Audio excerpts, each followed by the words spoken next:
The Brexit negotiations have thus far amounted to a series of humiliating U-turns by the Conservative government. After 18 months of cabinet disputes and posturing over the terms of the divorce, the Prime Minister has been forced to drop almost every one of the unsustainable red lines she set out at Lancaster House back in January. As we approach the talks over the future relationship with the EU, it is clear that the biggest climb-downs lie ahead.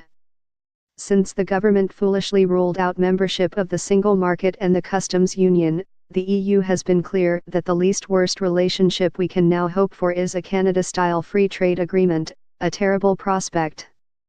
As TUC General Secretary Francis O'Grady has said, a Canada-style agreement will hurt working people and allow foreign investors to sue the government if its activities threaten their profits, creating incentives for further privatizations. After 7 years of Tory austerity, the last thing our economy and our public services need is to cut ourselves off from our largest trade partner and yet more privatizations. As the reality of all of this begins to bite, the pressure on the Prime Minister from her backbenchers to blame anyone but themselves, and to walk away with no deal, will grow. But this is not inevitable. It is not too late for the Labour Party to force a change of approach, as we have so often done over the decades to protect working people and advance social justice. In fact, we have a duty to do so because the struggle to reduce inequality and poverty, which drove me to join the party, and the battle to stop a Tory Brexit are two sides of the same coin.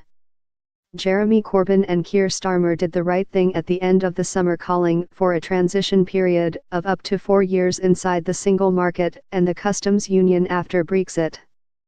It is the only framework available to the UK during the transition, given that the EU has made it clear there is insufficient time to put in place an alternative.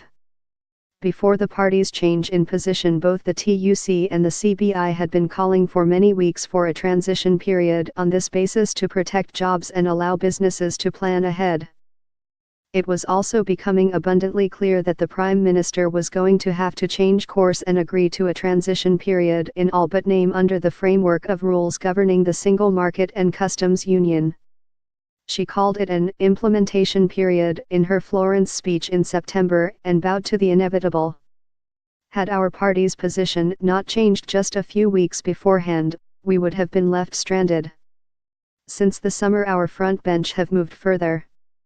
Jeremy Corbyn called this week for the scheduled exit day to be delayed until after March 2019 if it allows the government to secure a better deal, which is very welcome, and recently our front bench quite rightly urged the government to put the option of remaining in both the single market and customs union permanently after transition on the table. After all, the single market is a framework of rules that protects people from unfettered capitalism, in addition to easing trade across the continent.